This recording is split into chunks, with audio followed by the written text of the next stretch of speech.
আমেরিকায় ধরা খেল বিতর্কিত পুলিশ কর্মকর্তা ও সাবেক টিভি প্রধান হারুনুর রশিদ। এবং সর্বশেষ জানাবো নির্বাচন প্রসঙ্গে পিয়ার পদ্ধতি, নারিকেল তেল নাকি সাবান, প্রশ্ন রুহুল কবির রিজভির। এতক্ষণ শুনছিলেন সংবাদ শিরোনাম, এখন থাকছে বিস্তারিত। ক্ষমতাচ্যুত প্রধানমন্ত্রী শেখ হাসিনার প্রশ্রয়ে পুলিশ কর্মকর্তা হারুনুর রশিদ পরিণত হয়েছিলেন দানবে।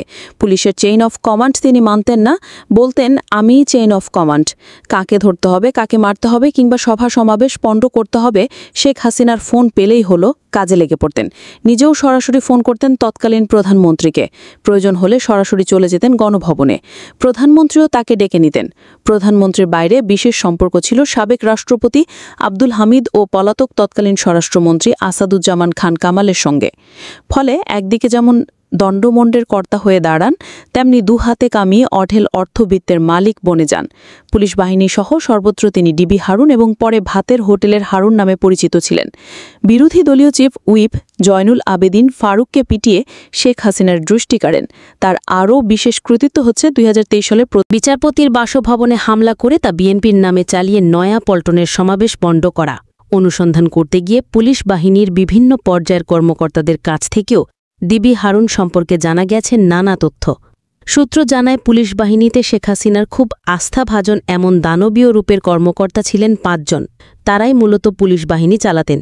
এর মধ্যে তৎকালীন আইজি বেনজির আহমেদ এবং হারুন ছিলেন শেখ হাসিনার আস্থাভাজন হিসেবে সবার উপরে। ক্ষমতার দাপট এবং শেখ হাসিনার কত কাছে যাওয়া যায় এই নিয়ে দুজনের মধ্যে বিরোধ হচ্ছিল।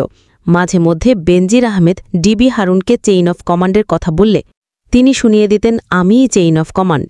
পুলিশ কর্মকর্তা হারুনুর রশিদ মধ্যবিত্ত পরিবারের সন্তান ছিলেন। হাওড় এলাকা কিশোরগঞ্জের গ্রাম থেকে ঢাকায় পড়তে এসেছিলেন। ঠাঁই হয়েছিল ছাত্রদের হলে। ছিলেন ছাত্রলীগের ক্যাডার। 20তম বিসিএসে পুলিশে যোগ দেন তিনি। এরপরেই তিনি আলাদিনের চেরাগ পেয়ে যান। 20তম বিসিএসের কর্মকর্তা হয়েও তিনি সিনিয়রদের টপকিয়ে ডিআইজি পদোন্নতি হাতিয়ে নেন। এরপরই তার আর পেছনে ফিরে তাকাতে হয়নি। পুলিশের গুরুত্বপূর্ণ ইউনিট ডিএমপি সহ ভিআইপি এলাকাগুলোতে দায়িত্ব পালন করাকালীন নানা অপকর্ম করে হাতিয়ে নিয়েছেন কোটি কোটি টাকা। বিএনপি জামায়াত সহ বিরোধী দলের নেতাকর্মীদের ধরে এনে নির্যাতন করে আদায় করতেন মোটা অঙ্কের অর্থ। তার অপকর্মে পুলিশ বিভাগে বিতর্কের মধ্যে পড়লেও কেউ তার ভয়ে টু শব্দ করার সাহস পেতেন না। সর্বশেষ ছিলেন ঢাকা মহানগর পুলিশের অতিরিক্ত কমিশনার। প্রথমে ডিবির দায়িত্ব দেওয়া হলেও জুলাই আন্দোলনের শেষ মুহূর্তে তাকে অতিরিক্ত কমিশনার করে ক্রাইম অ্যান্ড অপারেশনস বিভাগে পাঠানো হয়। দেশের গুরুত্বপূর্ণ পুলিশের 2টি ইউনিট নারায়ণগঞ্জ ও গাজীপুর জেলার এসপি ছিলেন। সংশ্লিষ্ট সূত্র মতে 1000 কোটি টাকা গাজীপুর থেকেই তুলেছেন তিনি। এছাড়া হারুন ছিলেন ডিএমপির 8 ক্রাইম বিভাগের মধ্যে গুরুত্বপূর্ণ ইউনিট তেজগাঁ জোনের উপপুলিশ কমিশনার। এসব ইউনিটের দায়িত্ব পালন করতে গিয়ে প্রভাব খাটিয়ে অবৈধভাবে সম্পদের মালিক হয়েছেন।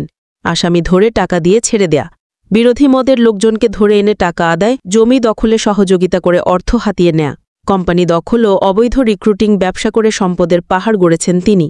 আমার দেশের অনুসন্ধানে গাজীপুর, আশুলিয়া, কক্সবাজার এবং রাজধানীর উত্তরায় বিপুল পরিমাণ সম্পদের খোঁজ পাওয়া গেছে।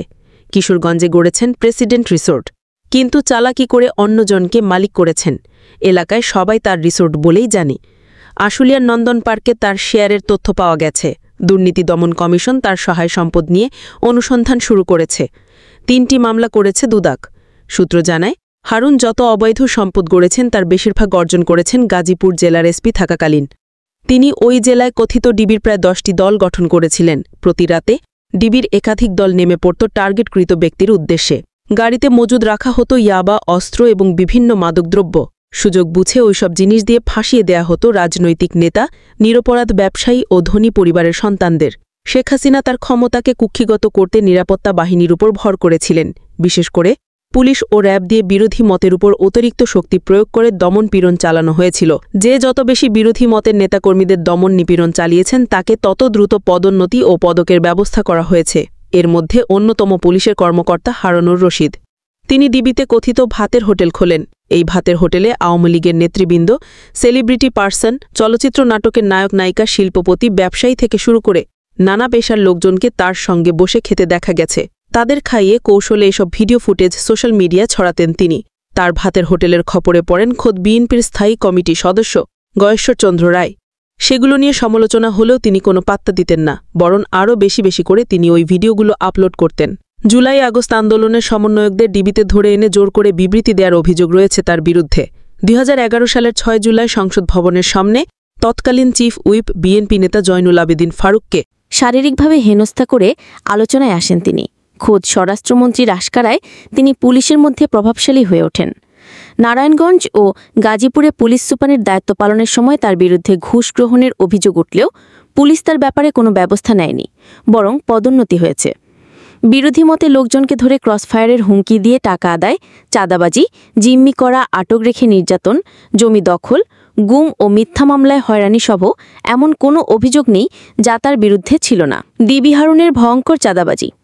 হারুনের বিরুদ্ধে বিভিন্ন সময় অভিযোগ উঠলেও তার প্রভাবের কারণে কেউ কিছু বলতে পারেনি, বরং অভিযোগ থাকার পরও সবসময় তিনি গুরুত্বপূর্ণ পদে দায়িত্ব পালনের সুযোগ পেয়েছেন। হারুনের বিরুদ্ধে 2019 সালের অক্টোবর মাসে চাঁদাবাজির অভিযোগ করেন পারটেক্স গ্রুপের চেয়ারম্যান এম এ হাসিনার ছেলে আম্বান গ্রুপের চেয়ারম্যান শওকত আজিজ। চাঁদা দিতে রাজি না হওয়ায় শওকত আজিজ ও তার স্ত্রী সন্তানকে তুলে নিয়ে যায় নারায়ণগঞ্জ পুলিশ।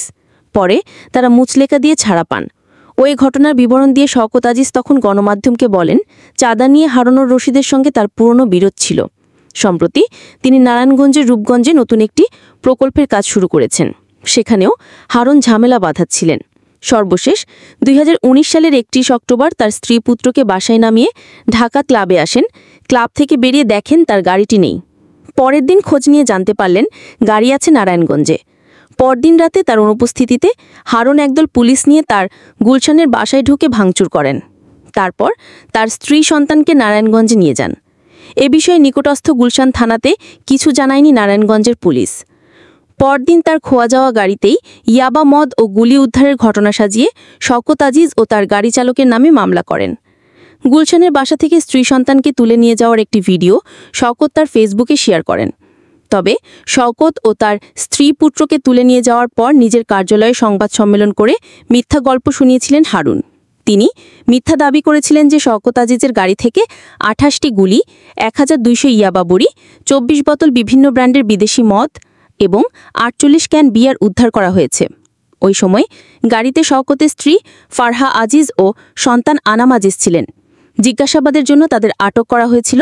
পরে অবৈধ অস্ত্র উদ্ধারে এম এ হাসিম সহযোগিতা করবেন বলে মুচলেকা দেওয়ায় তার স্ত্রী পুত্রকে ছেড়ে দেওয়া হয়। শওকত আজিজ তখন গণমাধ্যমকে বলেছিলেন, হারুনের চাঁদাবাজি নিয়ে 2016 সালের 5 মে স্বরাষ্ট্রমন্ত্রীসহ গুরুত্বপূর্ণ ব্যক্তিদের কাছে তিনি একটি লিখিত অভিযোগ করেছিলেন। ওই চিঠিতে তিনি উল্লেখ করেন, নির্বাচন কমিশনের আদেশে গাজীপুর থেকে প্রত্যাহারের পর পুলিশ সুপার মোহাম্মদ হারুন ও রশিদ তার কাছ থেকে 5 কোটি টাকা চাঁদা দাবি করেন। তার পক্ষে উপপরিদর্শক আজহারুল ইসলাম ড্যানিমো স্টোর ম্যানেজার ইয়াহিয়া বাবুকে ফোন করে টাকা দাবি করেন। এর আগেও গুলশান ক্লাবের নামডা হলে ও গুলশানের কাবাব ফ্যাক্টরি রেস্তোরাঁয় হারুন তাকে ডেকে নিয়ে 5 কোটি টাকা